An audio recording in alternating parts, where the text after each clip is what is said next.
The church bells rang out across the spring morning, their joyful sound a cruel mockery to the woman standing in the shadows. Isabella Munro watched, a single tear sliding down her cheek, as her twin sister Victoria, wearing Isabella's custom wedding gown, said, "I do," to Adrian Brooks, the man who was supposed to be Isabella's husband. At the altar, Adrian looked subtly conflicted, but still placed the ring on Victoria's finger. The minister's words echoed through the church, "I now pronounce you husband and wife." As the crowd erupted in applause, Isabella's gaze hardened, her broken heart crystallizing into something else entirely: raw, unwavering determination. 6 hours earlier, Isabella Munro had awoken with a smile. Today was supposed to be the happiest day of her life, her wedding day. She stretched contentedly, mentally reviewing all the preparations they'd made over the past year. Isabella and Adrian's love story had been the kind people write movies about. They'd met at a charity gala 3 years earlier, where Isabella's genuine compassion had immediately caught Adrian's attention. Unlike the socialites who frequented his business circles,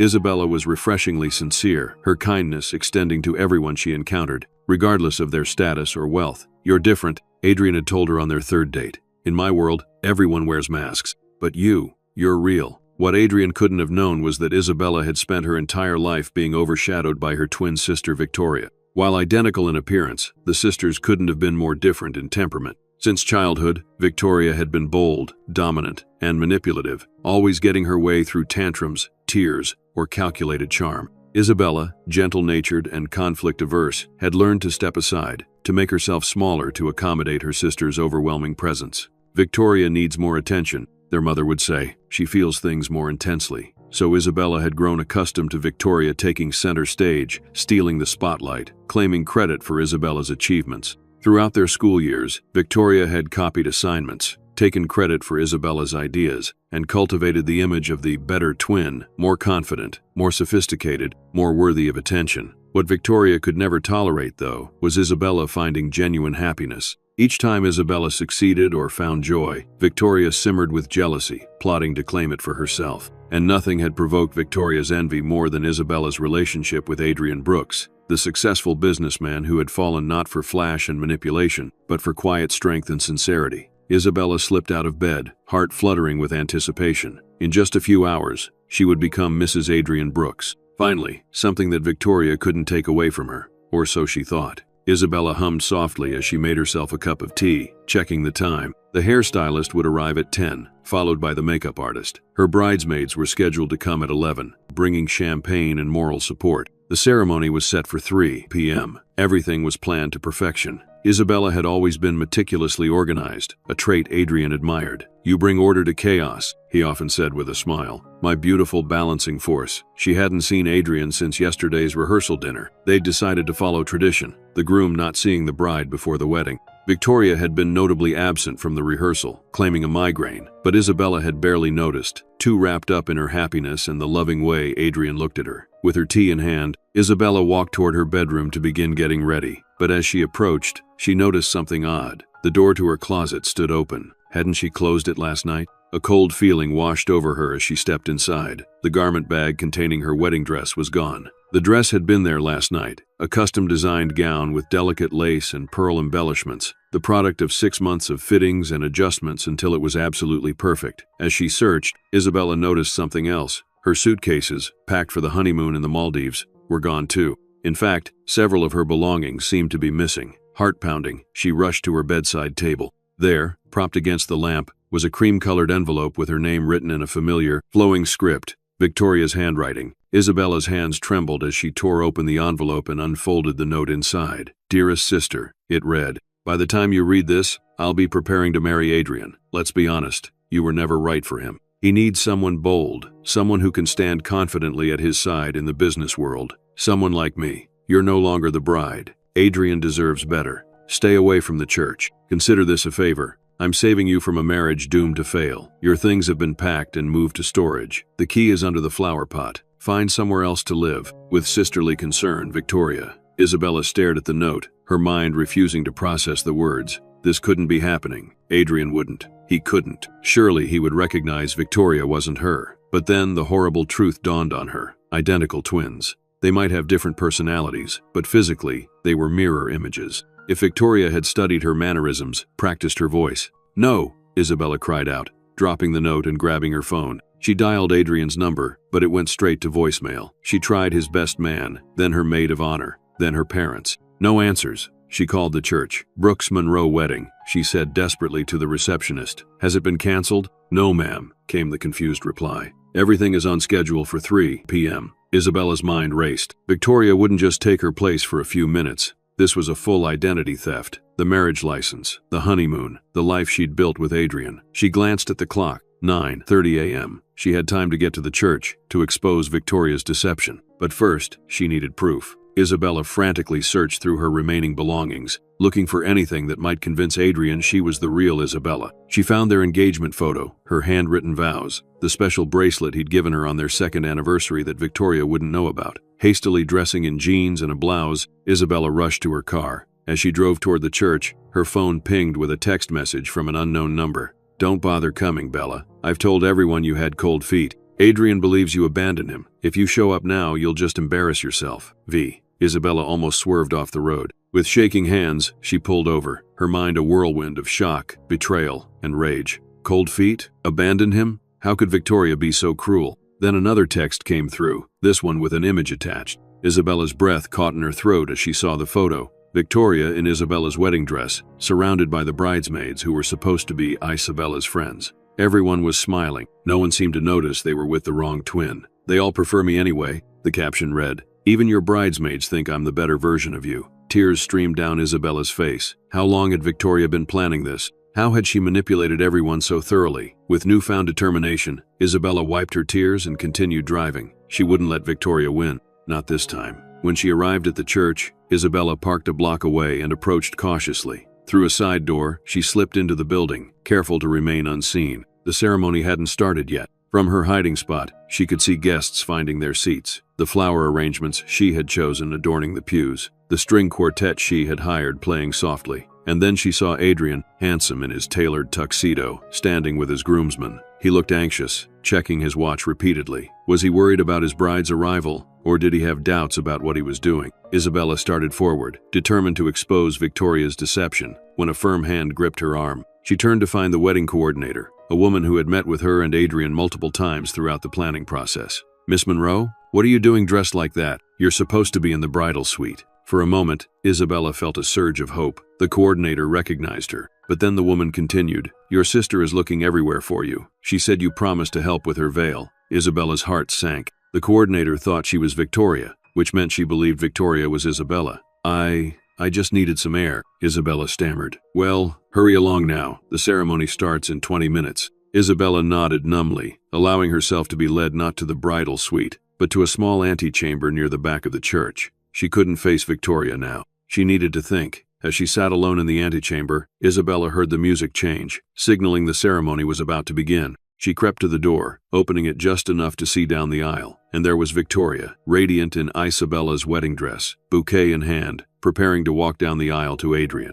Isabella's father stood proudly beside her, ready to give away the wrong daughter. Isabella watched in mute horror as the procession began. The bridesmaids, her friends, walked down the aisle, followed by Victoria on their father's arm. From her vantage point, Isabella could see Adrian's face as he first glimpsed his bride. Was that a flicker of confusion in his eyes? Did some part of him sense this wasn't the woman he fell in love with? The ceremony proceeded like a nightmare Isabella couldn't wake from. She heard Victoria speak her vows in a voice carefully modulated to sound like Isabella's. She watched Adrian place the ring on Victoria's finger, the ring meant for her. If anyone knows why these two should not be joined in matrimony, speak now or forever hold your peace, the minister announced. Isabella's hand tightened on the doorframe. This was her moment. She could rush forward, expose Victoria's deception in front of everyone. But as she took a step, doubt paralyzed her. Would anyone believe her? Victoria had clearly been planning this for months, manipulating everyone around them. Would Adrian even recognize the truth, or would he see Isabella as a jealous, unstable woman trying to ruin her sister's wedding? And if he had knowingly chosen Victoria over her, the humiliation would be unbearable.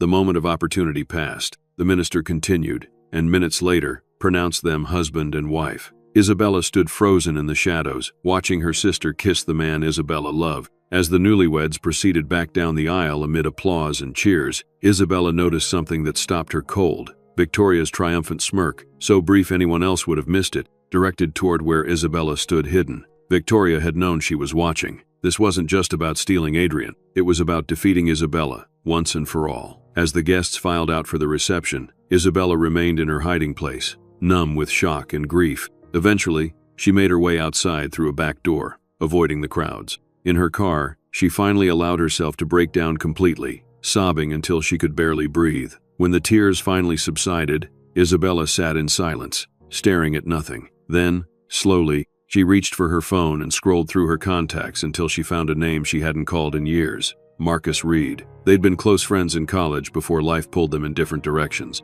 Marcus had gone on to become a successful tech entrepreneur, founding a cybersecurity firm that specialized in advanced surveillance and identification systems. He'd always harbored feelings for Isabella, feelings she hadn't reciprocated because her heart was elsewhere. Isabella hesitated, then pressed call. After 3 rings, a familiar voice answered. "Isabella, is that you?" "Marcus," she said, her voice raw from crying. "I need your help." There was a pause then. "Whatever you need, just tell me where to meet you." For the first time that terrible day, Isabella felt something other than despair, a tiny spark of hope, of determination. Victoria had stolen her identity. It was time to take it back. 2 days later, Isabella sat across from Marcus in a quiet cafe far from the city center, far from anywhere she might encounter Adrian or Victoria. She wore dark sunglasses despite the dimly lit interior, her hair pulled back in a simple ponytail. She barely resembled the joyful bride-to-be of just days earlier. "I still can't believe this happened," Marcus said, his expression a mixture of shock and anger after hearing her story.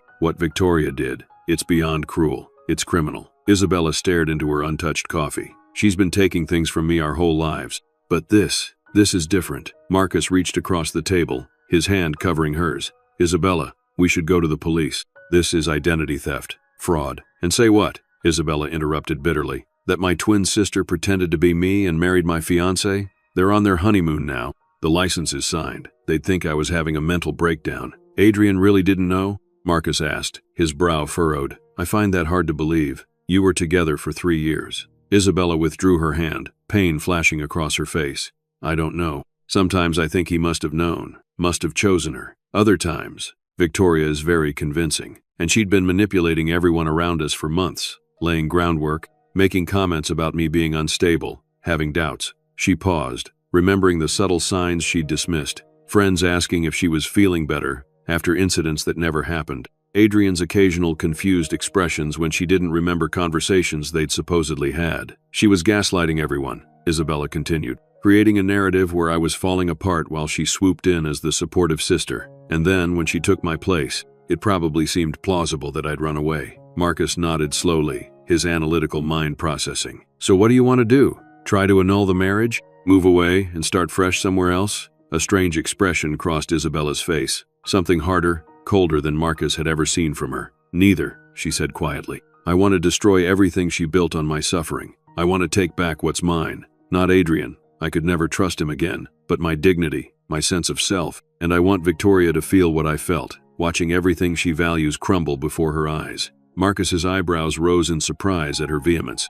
"That doesn't sound like the Isabella I remember." "The Isabella you remember died at that church," she replied, removing her sunglasses to reveal eyes that gleamed with determination. "Victoria wants to play twins? Fine, let's play. What exactly are you suggesting?" Marcus asked cautiously. Isabella leaned forward. "Victoria has always been able to impersonate me because I'm predictable, accommodating, transparent. But she's none of those things. She believes she's more complex, more sophisticated." A small, dangerous smile curved her lips. "But that actually makes her more predictable to anyone watching closely enough." Understanding dawned on Marcus's face. "You want to impersonate her, not just impersonate, replace, like she did to me, but with one critical difference: she'll never see it coming." Marcus thoughtfully stirred his coffee. "It's risky. If you're caught, that's why I called you," Isabella interrupted. "Your company specializes in surveillance technology, facial recognition, security systems. You can help me do this without getting caught." Marcus studied her face. "Isabella, revenge might seem appealing now, but it could consume you, become something ugly. This isn't just about revenge," she insisted. "It's about justice. Victoria and Adrian deserve consequences for what they did, and I need to reclaim my power, my identity." She paused, then asked softly, "Will you help me, Marcus?" He was silent for a long moment, weighing his response. Finally, he nodded. "I'll help you, but we do this smart, not emotional. And if at any point it becomes too dangerous, physically or psychologically, we stop. Deal?" Isabella extended her hand. Deal. Over the next several weeks, Isabella and Marcus meticulously developed their plan. They rented a secure apartment where Isabella could live without fear of being discovered, setting up a command center of sorts with Marcus's advanced technology. Marcus's company, ReedTech Security, provided the perfect cover and resources. As founder and CEO, he had access to cutting-edge facial recognition software, voice modulation technology, and surveillance equipment that would allow Isabella to seamlessly become Victoria when necessary. The key is information, Marcus explained as he set up monitoring systems. We need to know Victoria's schedule, her habits, her vulnerabilities, and we need to understand exactly what she and Adrian are up to professionally. Through legal business intelligence gathering, they learned that Adrian's company, Brooks Enterprises, had recently expanded through acquisition of smaller companies, some of which had been on the verge of bankruptcy before being bought out under suspicious circumstances. There's something not right about these deals, Marcus noted as they reviewed the data. It looks like these companies were deliberately tanked so they could be acquired cheaply. Isabella wasn't surprised. Adrian always said Victoria had a killer instinct for business. He admired that about her. I never realized how literal that might be. They discovered that Victoria had integrated herself into Adrian's business with remarkable speed after the wedding, taking a position as Special Projects Director, a role that hadn't existed before. She's positioning herself as indispensable, Isabella observed, making sure Adrian depends on her professionally as well as personally. The more they learned, the more Isabella's determination grew. Victoria and Adrian weren't just enjoying the fruits of emotional theft. They were building an empire through questionable business practices, leaving devastation in their wake. We're not just going after them personally, Isabella decided. We're going to expose everything. With Marcus's guidance, Isabella began training to become Victoria. She studied hours of social media videos, perfecting Victoria's mannerisms, her speech patterns, the subtle ways she moved and held herself that differed from Isabella. Victoria holds her chin higher than you do, Marcus noted during one training session, and she gestures more with her right hand when making a point. Isabella adjusted, observing herself in the mirror. How's this? Marcus watched critically. Better. But remember, it's not just physical. You need to embody her confidence, her entitlement. That won't be hard, Isabella replied dryly. I've been watching her entitlement my entire life. Beyond the physical impersonation, they developed sophisticated technological support. Marcus designed a custom earpiece that would allow him to communicate with Isabella during infiltrations, feeding her information or warnings as needed. They created a database of Victoria's associates, noting relationships and key details Isabella might need to know to maintain her cover. The most challenging aspect was devising a way for Isabella to access secure areas of Brooks Enterprises. Through careful observation and some high-tech reconnaissance, they determined that Victoria used a biometric security system, fingerprint, and retinal scans. That's a problem, Isabella said, frowning at the security footage. Identical doesn't mean identical fingerprints. No, Marcus agreed, but I might have a workaround. He explained a new technology his company was developing, synthetic fingerprint overlays that could mimic another person's prints. Is that even legal? Isabella asked, raising an eyebrow. Marcus smiled grimly. We're developing it for security testing purposes, to help clients identify vulnerabilities in their systems. Of course, Isabella nodded, a small smile playing on her lips. Testing security, exactly what we're doing. As the weeks passed, Isabella transformed, not just in her ability to mimic Victoria, but in her confidence, her resolve. The heartbroken bride became a focused strategist. She dyed her hair to match the subtle highlights Victoria had recently added, had her nails done in Victoria's preferred style, and assembled a wardrobe that mimicked her sister's taste. You know, Marcus said one evening as they reviewed their progress, there's a certain irony here. Victoria spent her life trying to outshine you, to be the better twin. Now you're becoming a better version of her. Isabella paused, considering this. I'm not becoming her. I'm wearing her like a disguise. There's a difference. Is there? Marcus asked quietly. Revenge can change people, Isabella. Make sure when this is over, you can find your way back to yourself. Isabella didn't respond, but his words lingered in her mind. Finally, 6 weeks after the wedding, they were ready for their first infiltration. They had identified the perfect opportunity, a charity gala where Victoria would be representing Brooks Enterprises while Adrian was out of town on business. The night before the event, Isabella stood before a full-length mirror, dressed in an elegant black gown that Victoria had been photographed purchasing the previous week.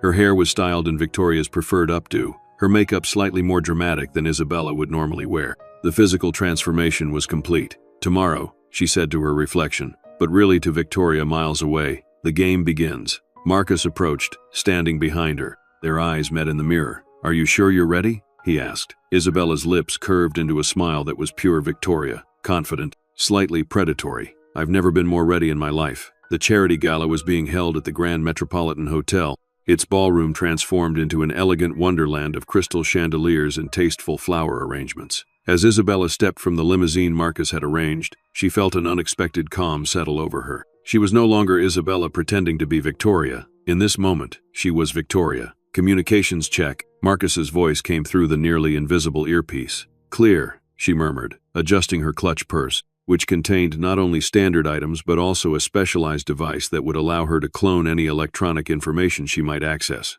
Remember, this is reconnaissance only, Marcus reminded her. Observe, make connections, but don't take any action yet. Isabella nodded slightly, then put on Victoria's signature confident smile as she approached the entrance. The doorman checked his list. Mrs. Brooks, he said with a respectful nod, and Isabella felt a strange twist in her stomach at being addressed by what should have been her married name. Inside, the ballroom buzzed with Chicago's elite, business leaders, politicians, old money families. Through careful study of social media and business publications, Isabella and Marcus had identified the key players in Adrian and Victoria's circle. Now, Isabella moved among them with practiced ease, accepting congratulations on her recent marriage, laughing at inside jokes she'd researched. Victoria, darling, a woman in her 50s with a severe bob and diamond earrings the size of small eggs approached. That Tokyo deal was simply brilliant. Adrian must be thrilled to have such a shark for a wife. Isabella smiled Victoria's calculated smile. Adrian appreciates efficiency, Barbara. The company couldn't afford to wait. Barbara nodded approvingly. Well, between us, that small tech firm never stood a chance once you set your sights on them. I heard the CEO actually cried when the board voted to accept your offer. Isabella maintained her smile while her mind raced. What Tokyo deal? What tech firm? This wasn't information they'd uncovered in their research. You know me, she replied smoothly. I always get what I want. As Barbara moved on, Isabella discreetly murmured to Marcus, Did you catch that? Something about a Tokyo Tech acquisition. On it, came his response. I'll search for recent Brooks Enterprises activity in Tokyo. Throughout the evening, Isabella gathered more intelligence through seemingly casual conversations. She learned of questionable labor practices at a recently acquired manufacturing plant, hostile takeovers disguised as mergers of equals, and most disturbingly, hints of financial manipulation that sounded suspiciously like fraud. They're not just aggressive business people, she whispered to Marcus during a momentary pause in a restroom. They're destroying lives for profit. Stay focused, Marcus cautioned. We need evidence, not rumors. The evening's pivotal moment came when Isabella encountered James Harrington, Brooks Enterprises' chief financial officer. A thin man with nervous eyes, he seemed surprised when Isabella approached him by the bar. James, she said warmly, just the person I wanted to see. He nearly spilled his drink. Victoria, I thought we agreed to maintain professional distance at public events. Isabella tilted her head slightly, filing this interesting reaction away. Of course, I just wanted to confirm our meeting tomorrow. James paled visibly. I've prepared the documents as you requested. But Victoria, I have to say again, this arrangement makes me extremely uncomfortable. If Adrian were to find out, Adrian doesn't need to know everything, Isabella replied, channeling what she imagined would be Victoria's dismissive tone. That's why he has us, isn't it? To handle the complex details. James looked around anxiously. Can we not discuss this here? Your office, tomorrow, 2 p.m. as planned. Perfect. Isabella smiled, now intensely curious about what these documents might be. As she walked away, Marcus's voice came through the earpiece. We need to figure out what that meeting is about. If Victoria's operating behind Adrian's back. Then we found our first real opening. Isabella finished the thought silently. By the end of the evening, Isabella had successfully established herself as Victoria, gathered valuable intelligence, and most importantly, identified a significant vulnerability. Something happening between Victoria and the CFO that Adrian wasn't aware of. Back in the safety of their command center, Isabella kicked off her heels with a sigh of relief. That was exhausting. How do people like Victoria maintain that level of fake charm all the time? Marcus looked up from his computer. Practice. And probably not having a conscience helps. He turned his screen toward her. I found information on that Tokyo deal Barbara mentioned. Brooks Enterprises acquired a small tech company called Nexus Innovations last month. The CEO, Dr. Sato, had rejected previous offers, insisting the company wasn't for sale. Then suddenly, Nexus faced multiple regulatory issues in Japan. Their stock plummeted,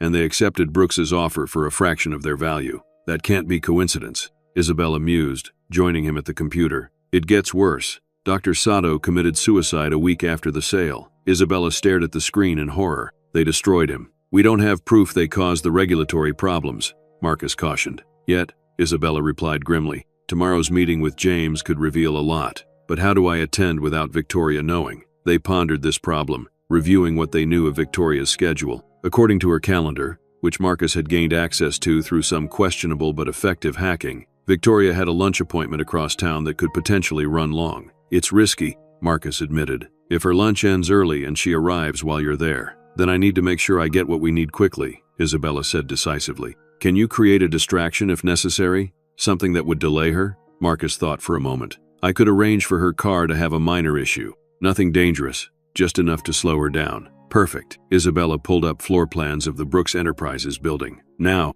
let's figure out exactly how I'm going to get in and out undetected. The next day, Isabella arrived at Brooks Enterprises at 1:45 p.m., dressed impeccably in an outfit identical to one Victoria had been photographed wearing the previous week. Her hair, makeup, and demeanor were flawless replications. She wore the synthetic fingerprint overlay Marcus had prepared, and carried a specialized contact lens that would mimic Victoria's retinal pattern for the security scan. Victoria's still at lunch, Marcus confirmed through the earpiece. My source says they just ordered dessert. Isabella approached the security desk with confident strides. Good afternoon, George, she said, having memorized the guard's name from their research. Mrs. Brooks, he nodded respectfully. Haven't seen you come through the main entrance in a while. Forgotten your private access card? Isabella laughed lightly. Left it in my other purse. You know how it is. She proceeded through security, heart pounding as she placed her finger on the scanner. A moment of tension, then the light flashed green. Same with the retinal scan. She was in. Riding the elevator to the executive floor,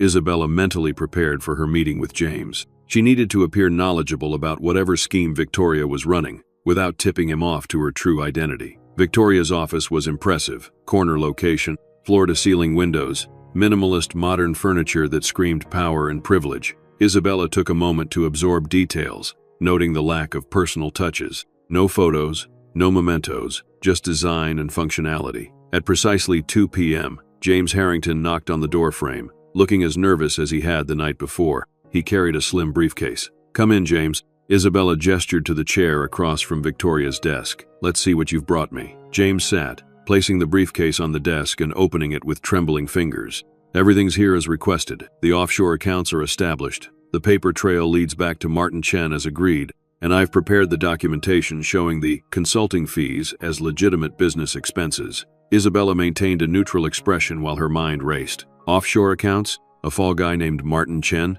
This sounded like textbook financial fraud. Walk me through it again, she said, keeping her tone casual. I want to be certain we've covered everything. James looked confused. But you designed the entire structure. You said it was foolproof. Humor me, Isabella replied with a tight smile. Sometimes hearing it explained reveals new opportunities. Though clearly perplexed, James proceeded to outline what appeared to be an elaborate scheme to siphon funds from Brooks Enterprises through fake consulting contracts, filter the money through offshore accounts, and frame a mid-level executive named Martin Chen if anything went wrong. And Adrian remains unaware of these arrangements? Isabella asked carefully. James looked even more confused. That was your primary stipulation. You said, and I quote, Adrian is brilliant with big-picture strategy but squeamish about necessary tactics. Isabella nodded thoughtfully. And the Tokyo acquisition, how does that connect? The regulatory problems were an unexpected gift, James explained. Your contacts at the Japanese Financial Services Agency moved more quickly than anticipated. By the time Adrian realized what was happening, Nexus was desperate to sell. Isabella kept her expression neutral while internally reeling from this confirmation of corruption. Victoria hadn't just married Adrian under false pretenses. She was actively committing crimes in his company's name. The documents, Isabella said, gesturing to the papers James had brought. I'll need to review them in detail. Of course, I've brought you the only copies as requested. Better than she could have hoped. Isabella casually picked up the papers. I'll look these over and get back to you tomorrow. Thank you, James. As soon as he left, Isabella quickly photographed every document with a special app Marcus had developed that would instantly transmit the images to their secure server. I'm getting everything, Marcus confirmed through the earpiece. Isabella, this is serious criminal activity. I know, she murmured, continuing to document everything. Victoria's either setting up Adrian to take a fall, or they're in this together. She had just finished when Marcus's voice came urgently through the earpiece. Isabella, we have a problem. Victoria's lunch ended early. Her car is approaching the building. Isabella felt a surge of adrenaline. How long do I have? Minutes. 5 at most. Get out now. Working quickly, Isabella replaced the documents exactly as James had left them, then checked to ensure she'd left no trace of her presence. As she prepared to leave, her eye caught something on Victoria's computer, an email notification that had just popped up from A. Brooks. Subject: change of plans, urgent without thinking. Isabella clicked on it. Victoria had to cut London trip short, landing in Chicago at 4 p.m. Meet me at the penthouse. We need to discuss the Chen situation before tomorrow's board meeting.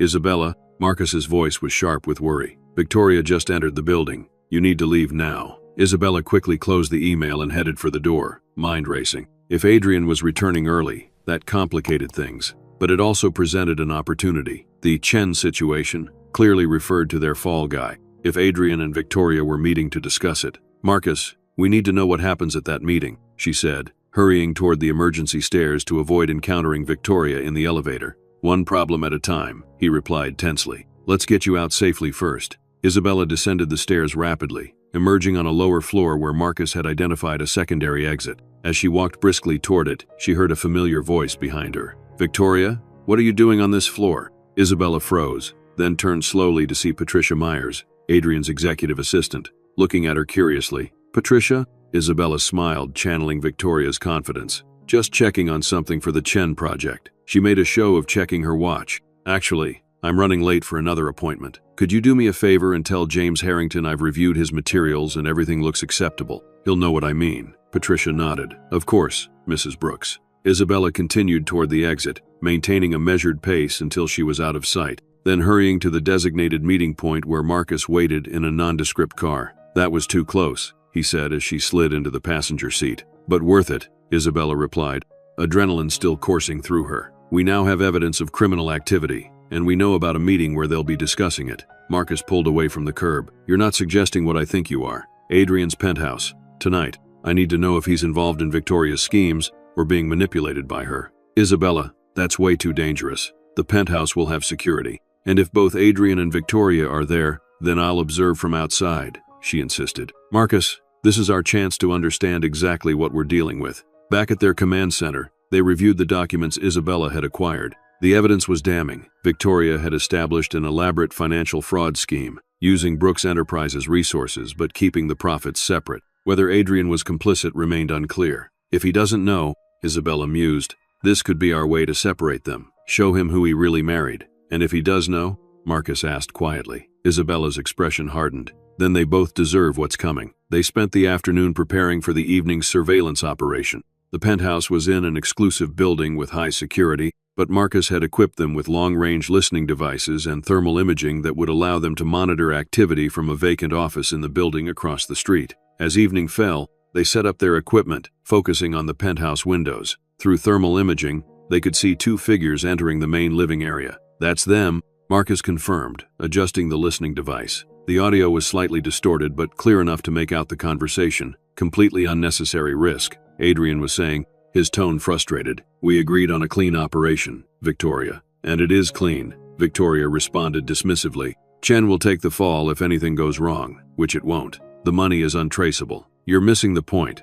We don't know if Chen will stay quiet. If he realizes he's being set up, he won't. And even if he did, who would believe him over us? He's a mid-level manager with gambling debts and a history of making poor decisions. We're the power couple running one of Chicago's most successful companies. There was silence for a moment, then Adrian spoke again, his voice softer, more intimate. You're brilliant, you know that? Terrifying sometimes, but brilliant. Isabella felt sick as she listened to Victoria laugh in response. That special laugh she used to charm, to seduce. Through the thermal imaging, she could see the two figures move closer together. We make quite a team, Victoria purred. Better than you and my sister ever would have. At this, Isabella tensed. It was the first direct mention of her. Don't, Adrian said, his tone suddenly cold. We agreed not to discuss Isabella. Why not? Still feeling guilty? She wasn't right for you, Adrian. She was weak, indecisive. You'd have been miserable within a year. She was kind, Adrian replied quietly. Genuine. She believed in me. And I believe in us,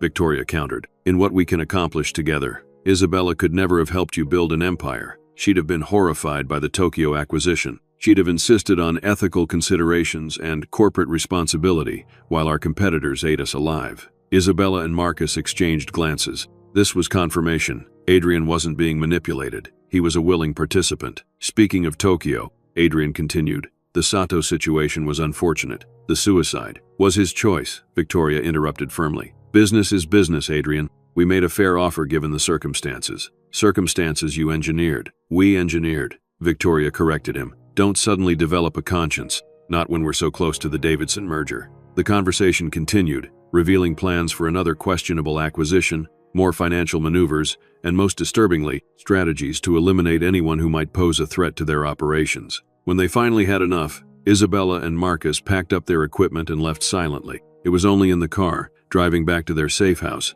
that Isabella finally spoke. He knows, she said quietly. He's completely complicit.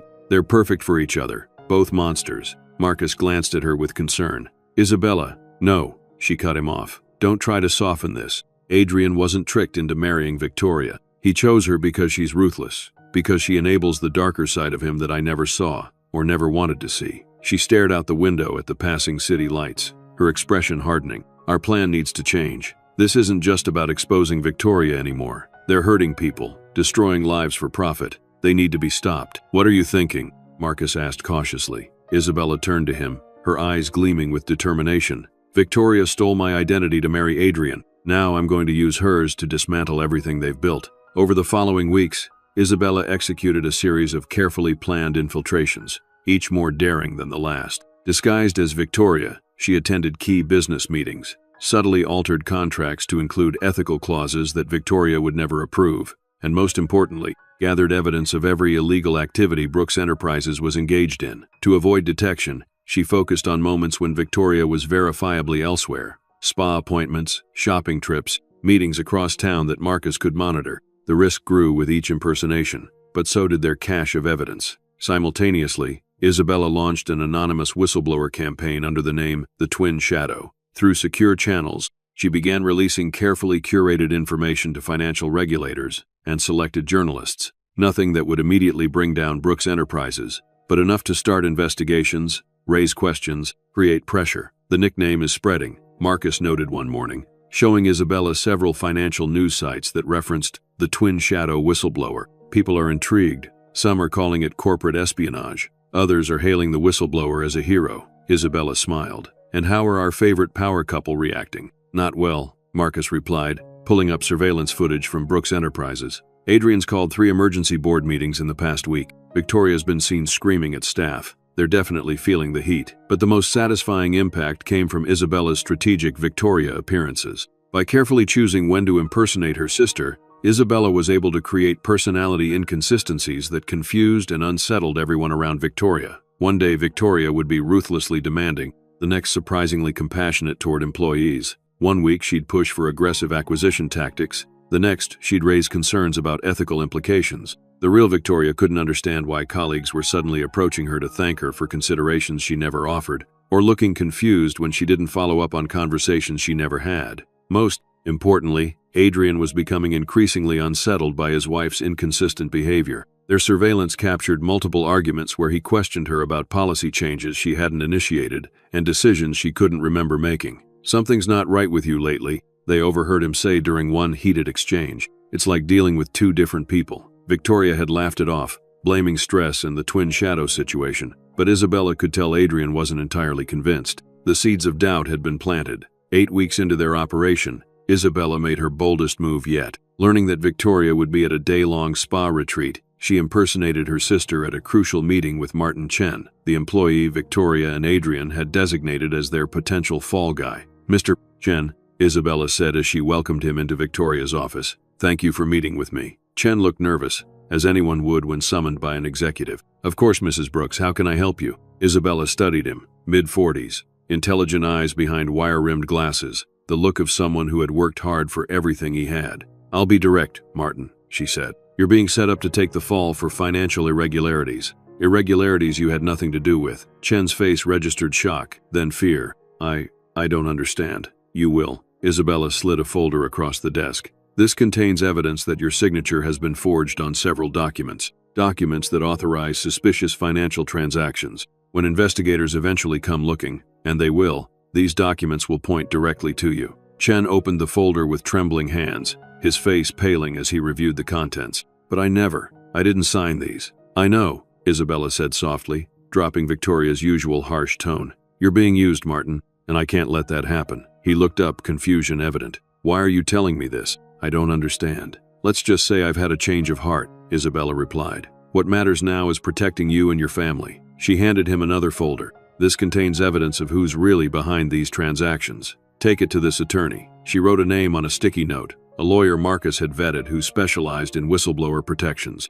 He'll help you secure immunity in exchange for your testimony. Chen stared at her in disbelief. Why would you incriminate yourself? Your husband? Isabella smiled sadly. Sometimes people aren't who they appear to be, Mr. Chen. Remember that. After Chen left, visibly shaken but with new determination, Isabella allowed herself a moment of satisfaction. She had just lit a fuse that neither Adrian nor Victoria could extinguish. That was a big risk, Marcus said through the earpiece. If Chen goes straight to Adrian, he won't, Isabella replied confidently as she prepared to leave the office. He has a family to protect. He'll go to the lawyer. But as Isabella headed toward the door, it suddenly swung open, and there, standing in the doorway with fury etched on her identical face, was Victoria. For a moment, the twins stood frozen, staring at each other like mirror images gone wrong. Victoria's spa day had clearly ended prematurely. Her hair was still damp, her face flushed with anger. Well, Victoria finally broke the silence, her voice deadly quiet as she stepped into the office and closed the door behind her. This explains a lot. Through her earpiece, Isabella could hear Marcus's alarmed voice. Isabella, get out of there now. But there was nowhere to go. Victoria stood between Isabella and the only exit. Hello, sister, Isabella said, straightening her posture and dropping all pretense of being Victoria. There was no point maintaining the charade now. Victoria's eyes narrowed as she took in Isabella's appearance, the identical outfit, the matching hairstyle, the perfect makeup. I have to admit I'm impressed. You've certainly mastered the details. She circled Isabella slowly, like a predator. How long have you been playing this little game? Long enough, Isabella replied calmly, though her heart was racing. Long enough to learn what you and Adrian have been doing. The fraud, the market manipulation, the lives you've destroyed. Victoria laughed, a cold sound devoid of humor. And what? You thought you'd stop us? You, the eternal doormat?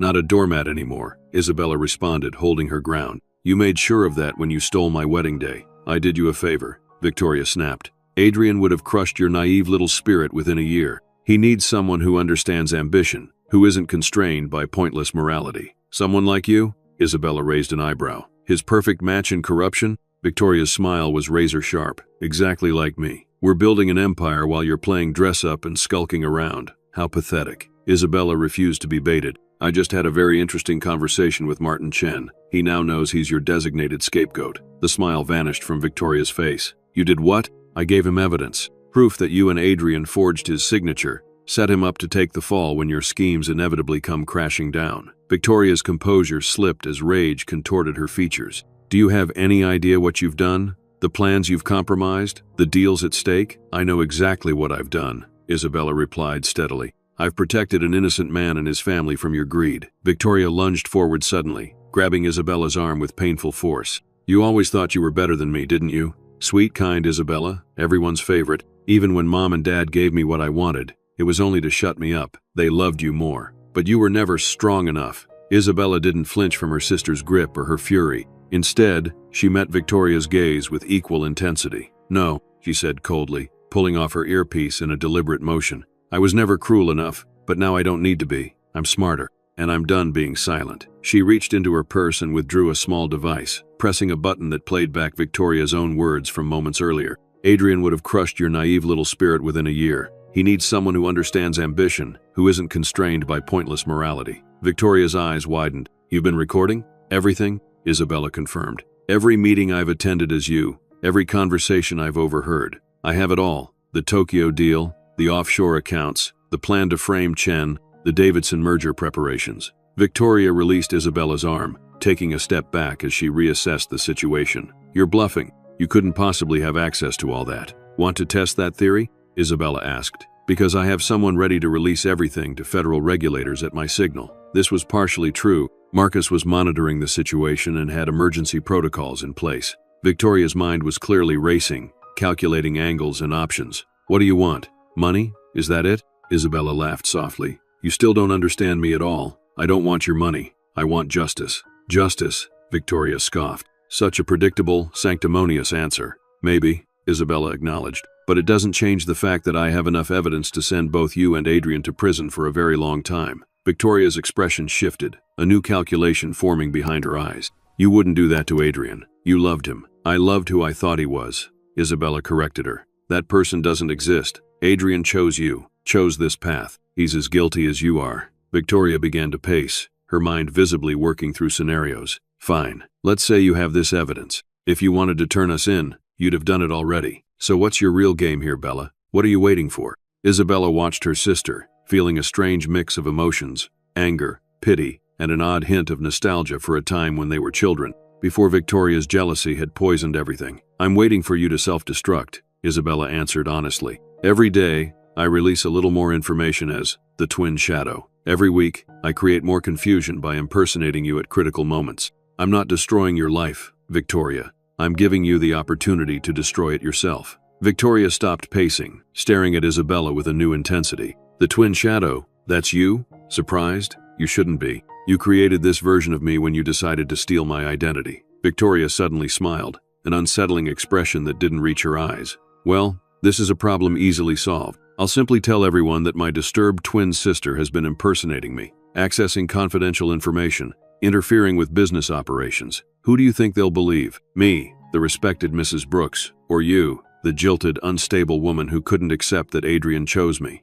Isabella had anticipated this threat. That would be a compelling story if I hadn't documented everything. Surveillance footage of your meetings with Adrian discussing illegal activities, audio recordings of your own voice plotting fraud, paper trails leading directly to accounts you control. If you expose me, I release everything. You backed me into a corner, and I found a way out, Isabella whispered, echoing the words she'd rehearsed in her mind during countless sleepless nights. But if you want war, I'll bury you with the truth. Victoria's face contorted with fury again, but there was something else there too, a flash of fear, quickly masked. For perhaps the first time in their lives, Victoria realized she wasn't in control. What do you propose? Victoria finally asked, her voice tight. I'll give you one chance, Isabella said. Resign from Brooks Enterprises. Reverse the Tokyo acquisition so Dr. Sato's family receives fair compensation. Use your offshore funds to make restitution to everyone harmed by your dealings. Divorce Adrian. Leave Chicago and never contact me again. Victoria stared at her in disbelief. You expect me to give up everything? My position, my marriage, my future? While you do what? Ride off into the sunset as the avenging hero? I don't care what people think of me, Isabella replied simply. I only care about stopping the damage you're causing. Victoria's laugh was bitter. That's always been your problem, Bella. No ambition, no vision. My vision is just different from yours, Isabella countered. I see beyond personal gain. Victoria moved toward her desk, seemingly deep in thought. Then, in a lightning-quick motion, she grabbed a heavy crystal paperweight and swung it toward Isabella's head. Isabella reacted instinctively, ducking and stepping sideways as the paperweight whisked past her ear. Victoria, thrown off balance by her miss, stumbled forward. Isabella seized the moment to put distance between them, quickly moving toward the door. Nice try, Isabella said, her calm exterior masking the adrenaline coursing through her. But I've spent months studying you, Victoria. Your first instinct is always violence when cornered. Victoria straightened, breathing heavily, hatred blazing in her eyes. This isn't over. You have no idea who you're dealing with. Actually, I know exactly who I'm dealing with, Isabella replied, her hand on the door handle. That's why I recorded this entire conversation too. She held up her phone, then slipped out the door before Victoria could respond. In the hallway, Isabella maintained Victoria's confident stride until she reached the elevator. Only when the doors closed did she allow herself to tremble, the full weight of the confrontation hitting her. She had stood her ground. After a lifetime of giving way to Victoria's demands, she had finally held firm. Once safely away from Brooks Enterprises, Isabella reconnected with Marcus, who had been frantic with worry. I heard everything until you removed the earpiece, he said, checking her for injuries. Are you okay? I was about to call security, create some kind of diversion. I'm okay, Isabella assured him, though she still felt shaky. Better than okay, actually. For the first time, I saw fear in Victoria's eyes. She knows she's not in control anymore. But she's dangerous, Marcus cautioned. More dangerous now that she's cornered.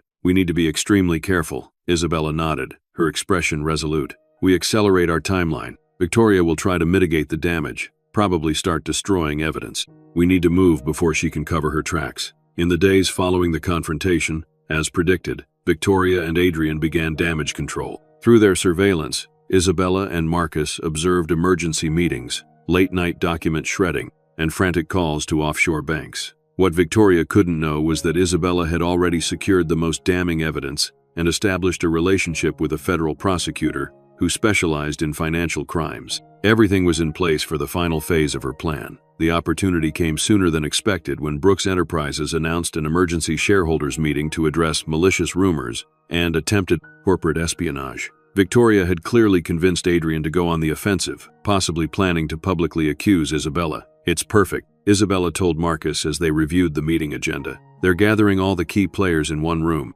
The board, the major shareholders, the executive team, everyone who needs to see the truth. It's also incredibly risky," Marcus pointed out. "Security will be tight, and after your confrontation, Victoria will be watching for you." "She'll be watching for me as myself," Isabella clarified. "Not as her. She thinks she's called my bluff by arranging this meeting. She doesn't realize she's walking into my endgame." The plan they developed was audacious. Isabella would once again impersonate Victoria, but with a critical difference. This time, she wanted to be discovered, just not before she revealed everything. On the day of the meeting, Isabella prepared meticulously. The physical disguise was perfect as always, but she also carried with her a digital presentation that contained the complete evidence of Brooks Enterprises' illegality, organized, annotated, and devastating in its thoroughness. "Remember," Marcus said as he adjusted her earpiece, "you only need to maintain the disguise long enough to start the presentation. As soon as the first damning evidence appears on screen, the real Victoria will react. That's when you reveal yourself." Isabella nodded, strangely calm despite the enormity of what she was about to do.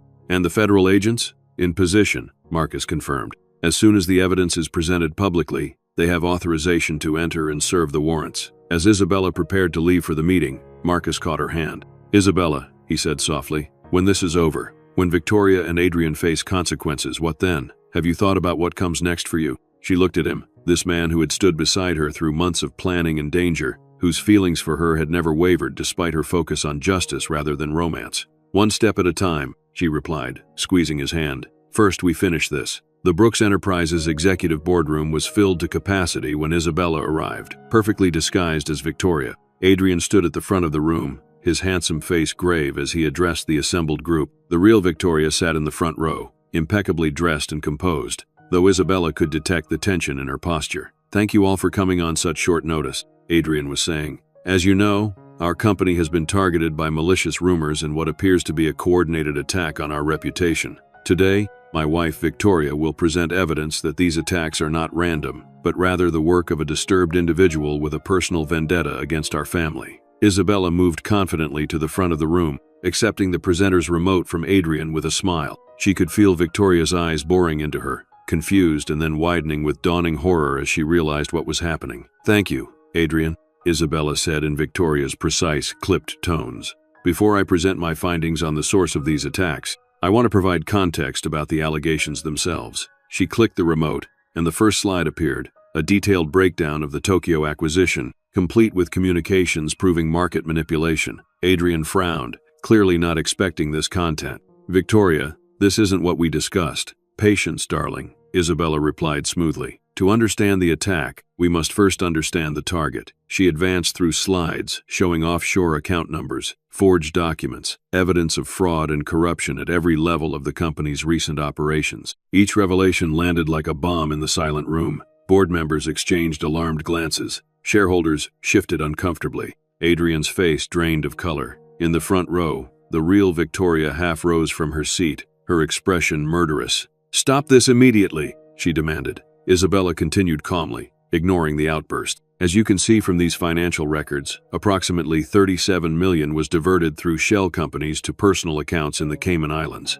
This is fabricated," Adrian stammered, trying to regain control of the situation. "Victoria, what are you doing?" Isabella turned to him with a cold smile. "Telling the truth, Adrian, something I learned you know very little about." The real Victoria was now fully standing, pointing at Isabella. "That's not me. That's my twin sister Isabella. She's impersonating me." A murmur ran through the assembled crowd as all eyes darted between the two identical women. Isabella set down the remote and faced the room. "She's right about one thing. I am Isabella Monroe." She reached up and removed the carefully styled wig that had matched Victoria's current hairstyle, revealing her own hair beneath. The woman who was supposed to marry Adrian Brooks before her twin sister stole her identity and her wedding day. The room erupted in shocked exclamations and confused questions. Adrian stared at Isabella as if seeing a ghost. "Isabella?" he whispered, his confident facade crumbling. "Yes, Adrian," she replied, her own voice now, no longer mimicking Victoria's. "Surprised to see me? Did you really not know it was Victoria you married?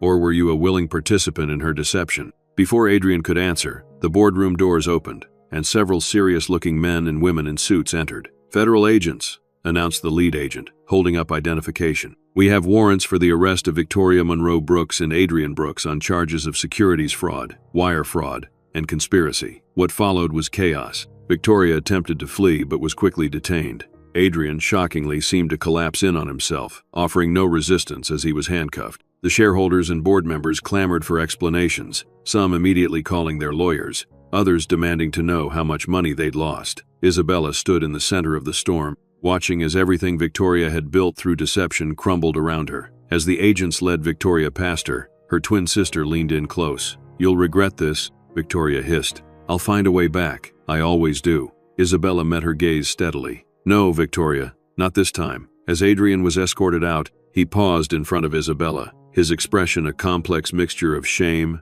regret, and something like wonder. "I knew something was wrong," he said quietly. "These past months, sometimes she seemed like you, kind, thoughtful. It confused me, made me remember what I'd lost." "You didn't lose me, Adrian," Isabella corrected him. "You chose her. Remember that while you're serving your sentence." With that, she turned away from him, from the life that might have been hers, and walked out of Brooks Enterprises for the final time. Outside the building, Marcus waited, relief washing over his face when he saw her. They watched together as Victoria and Adrian were placed in separate federal vehicles. "It's over," Marcus said softly, placing an arm around her shoulders. Isabella leaned into his strength, suddenly exhausted. "Not quite. There's still the trials, the testimonies, but the hardest part is done." "And after that?" Marcus asked, the question he'd posed earlier still hanging between them. Isabella looked up at him, seeing the man who had stood by her through everything, who had believed in her when she hadn't believed in herself. "After that," she said with a small, genuine smile, "we build something new, something honest." Marcus's answering smile was like sunrise after the longest night. "Together?" "Together," Isabella confirmed, taking his hand as they walked away from the media frenzy gathering around Brooks Enterprises, away from the past, and toward whatever future they would create. 6 months later, Isabella stood at the podium in a conference center filled with business leaders, ethics professors, and students. Behind her, a banner read, "Reed, Monroe Foundation for Business Ethics and Recovery." She looked out at the audience, her posture confident, her eyes clear and direct. Gone was the timid woman who had once stepped aside to accommodate her sister's demands. In her place stood someone both stronger and more compassionate, tempered by adversity but not hardened by it. "Thank you all for coming today," she began. The Reed Monroe Foundation was born from a personal experience with deception and ethical failure in business. Many of you followed the Brooks Enterprises case in the news, the fraud, the market manipulation, the lives destroyed for profit. She paused, allowing the gravity of those events to settle over the room.